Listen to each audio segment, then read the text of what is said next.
You are listening to the Techie Leadership Show with Bogdan and Andrei.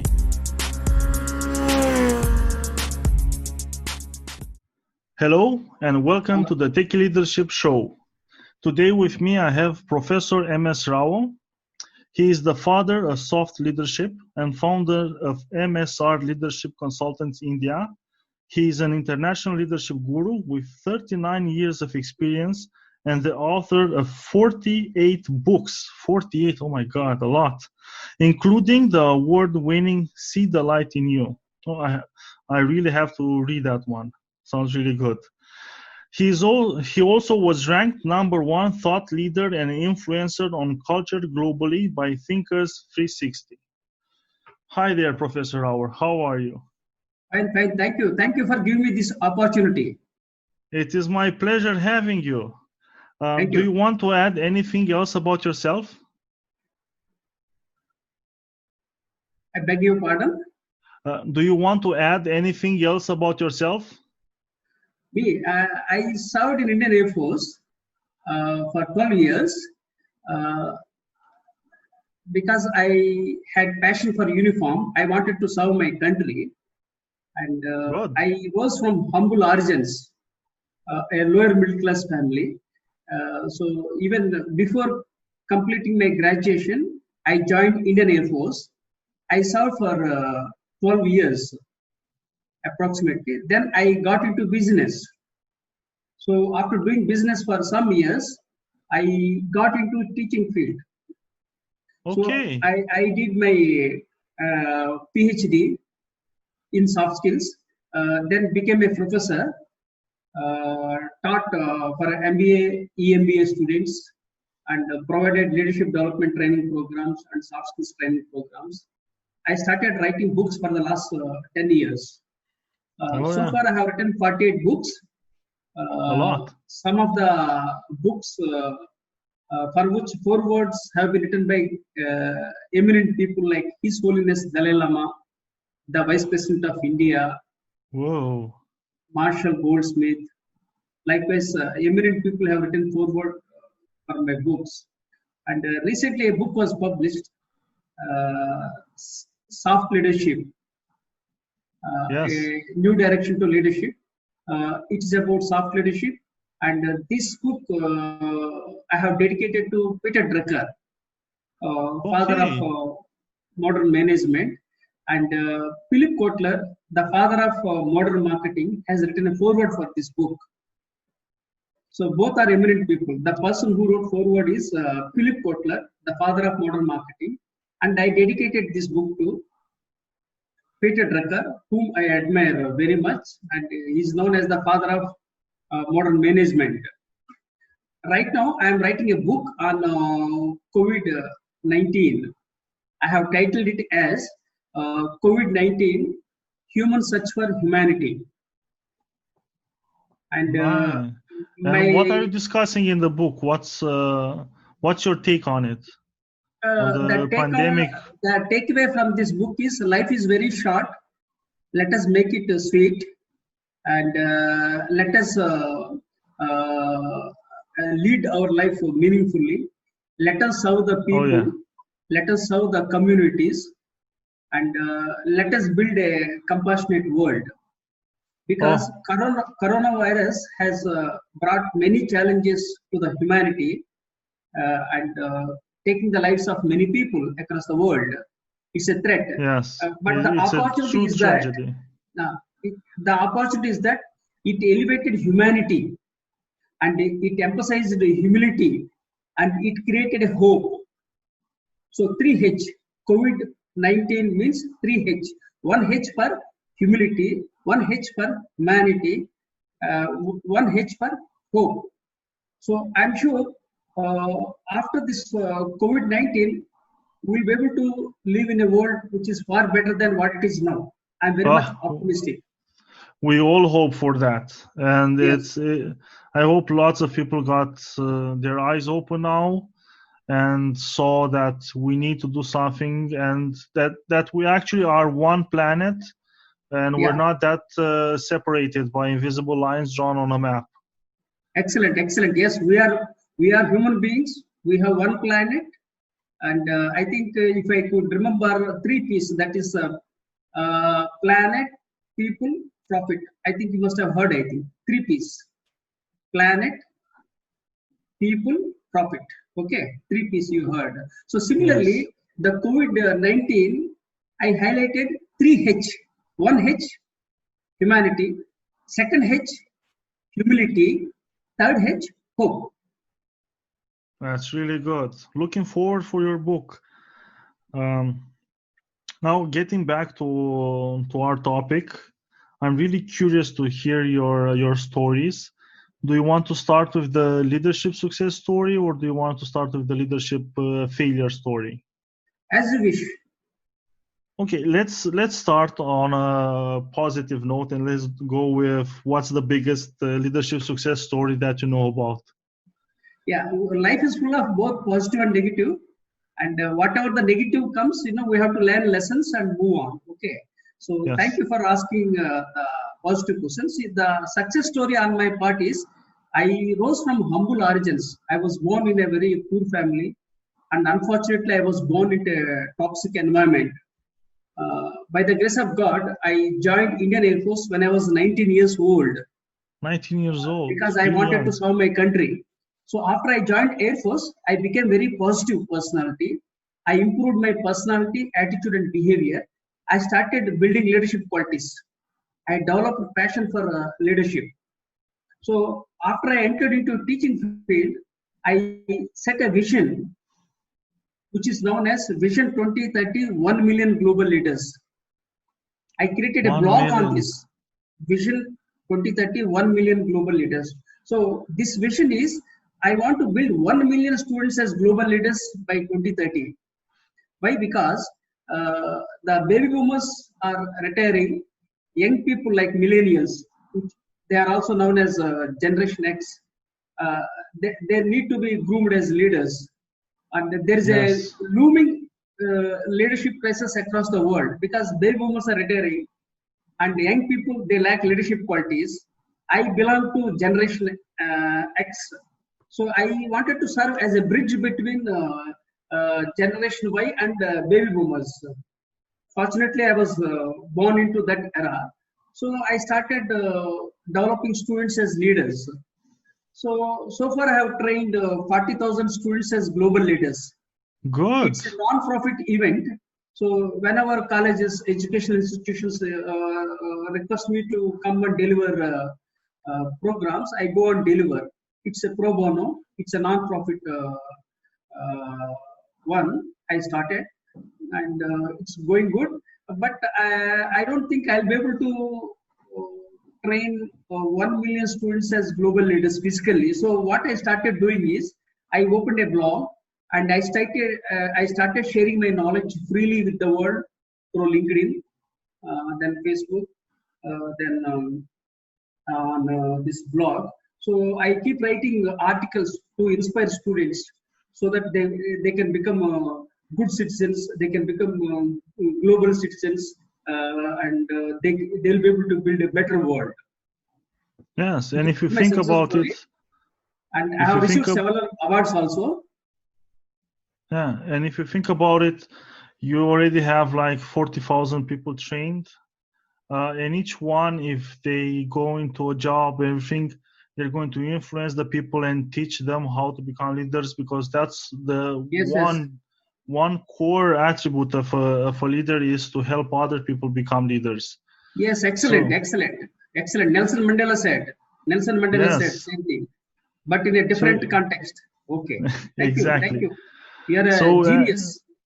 oh, that's too much to say I'm a genius, but I'll take the compliment. I'll take it.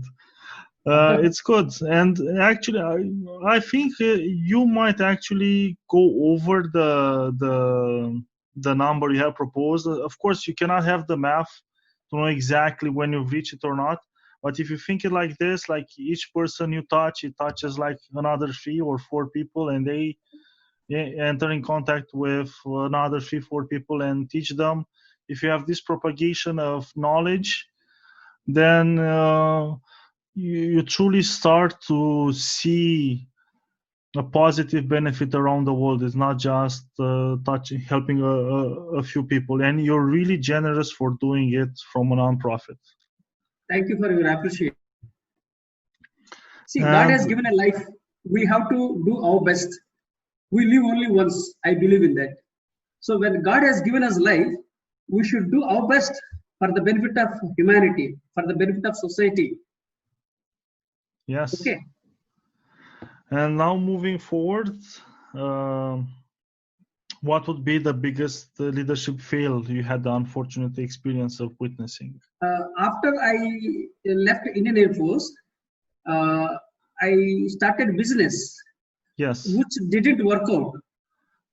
Oh. So that was a leadership failure. It was duty. It was basically because the relatives they ditched me. They let me down. So that led to this financial crisis. So my father-in-law, my brother-in-law, they were responsible for my downfall in business. And as a result, I failed in business. But again, I realized that, I should get into some other line where, my failures can be converted into successes, and where I can guide the people and groom the people. Then I thought I converted this failure into an opportunity, and I became a faculty member, then as a professor, then finally I am an author. So every failure is a stepping stone to success. See, when you fail, that means what you experimented. So your experiment didn't work. So you try different experiment, keep on trying. So failure is not a bad thing, but unfortunately in India, failure is considered as a stigma. So when I failed, when I failed, my relatives have deserted. They left me, but I didn't lose my hope. But I am very confident because I work very hard. I get up morning 4 o'clock, sleep night 10 o'clock. So throughout the day, I keep learning and doing so many things. So I engage my mind productively and positively. So I started reinventing myself and I started adding.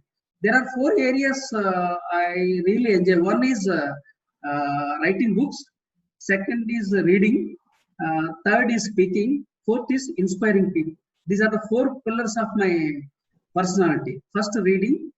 Second, writing. Third, speaking. Fourth, inspiring. This is my life. It's a good life, and I like the progression. First, you feed your brain, and then you have it come with new stuff, new ideas, and write them down on paper, which is a good way of doing it. Thank you. Thank you. And after all this experience, Professor Rao, what is your leadership philosophy? My philosophy is very simple. Achieve success with integrity. If you achieve success with integrity, it will last forever. Don't cut corners. Okay, one. Secondly, promote gender equality globally. I have signed up for hashtag he for she. I advocate gender equality globally. That means we have to respect women. We have to empower women so that if they are empowered, we'll be able to build a better world. Because a bird cannot fly with one wing. A bird needs 2 wings to fly. Yes, so that's a society true. can grow only when 2 wings, that is both men and come together, collaborate, then the society can prosper much quickly. So we should respect women and we should advocate gender equality. That is my second philosophy. Third philosophy is love your mother, but don't hate another person's mother. That means love your country, but don't hate the people from other country. Love your community, but don't hate people from other community. Love your religion, but don't hate another person's religion.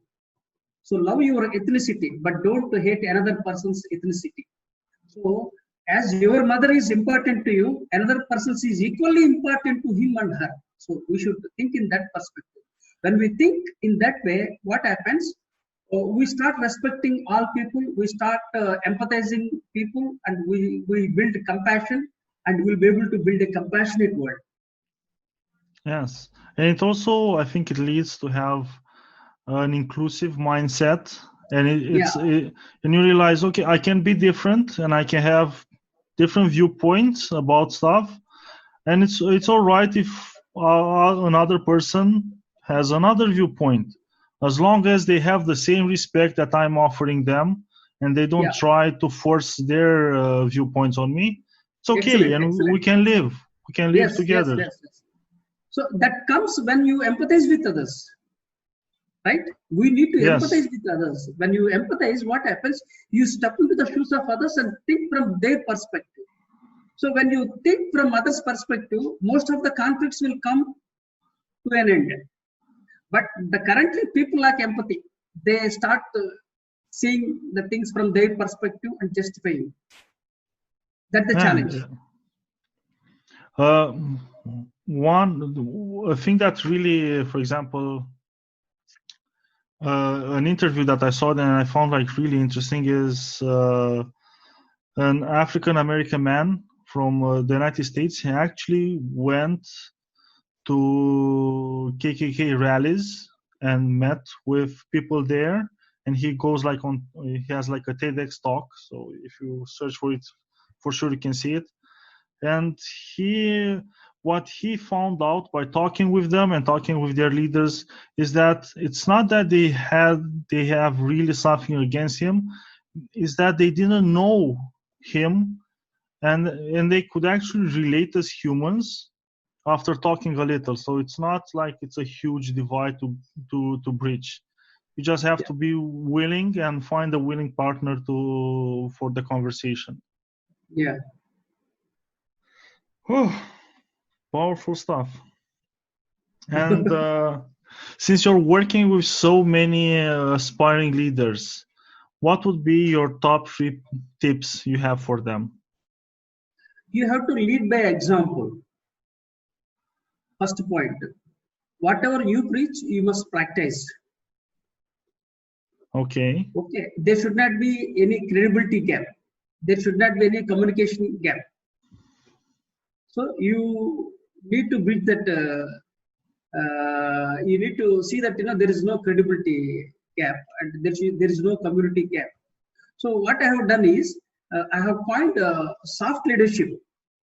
It's a new leadership style because so what's soft leadership? That's what I'm going to talk about. I earned my PhD in soft skills. In 2007, I started doing research for my PhD in soft skills, and 2011 I earned my PhD in soft skills. So I did very vigorous research in soft skills. Then, since I am passionate about leadership, I blended soft skills with leadership and coined soft leadership. That's one. That's the basic thing. And why I had to coin this soft leadership is that whenever I conducted training programs, the audiences said that they were not happy with the existing leadership styles. Then I thought there was some gap. That means people were expecting some new concept of leadership. So then I thought it as an opportunity. I wanted to fill that gap. So I started doing research and coined soft leadership. So soft leadership means it contains 11 C's: character, charisma, conscience, conviction, courage, communication, compassion, commitment, consistency, consideration, and contribution. So these are the 11 C's that collectively constitute soft leadership. And I requested Dave Aldrich, the father of modern HR, to write a foreword.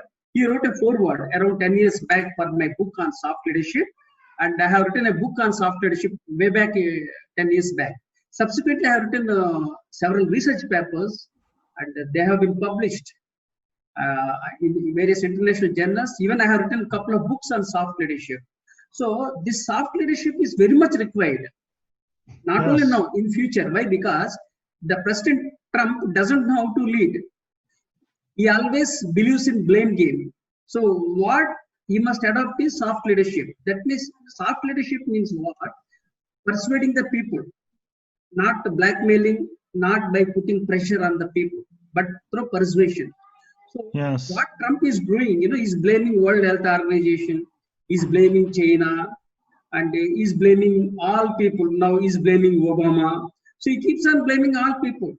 So the point here is, instead of blaming the leaders, what he should do is he should carry the people along with him. So when you look at Abraham Lincoln, who is my inspiration since my childhood, he carried even his enemies along with him, and Yes. He overcame the crisis. Like now he ensured the integration of America. He abolished slavery. He modernized the economy. He strengthened the federal government. So we should take a leaf from leaders like Abraham Lincoln, and the President Trump very much needs this kind of leadership, that is soft leadership, where he can persuade the people, carry all the stakeholders, and lead from the front. This is the time for us to collaborate. This is the time for us to communicate, not to criticize, not to condemn, not to complain, right? Yes. So this soft leadership is required not only now, in the future. Why? Because this soft leadership talks about partnership. There is nothing like leader and follower. All are partners, right? Yes.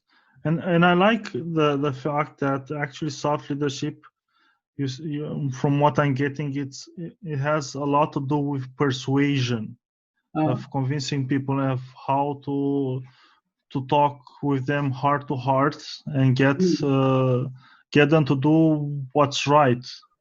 Yeah.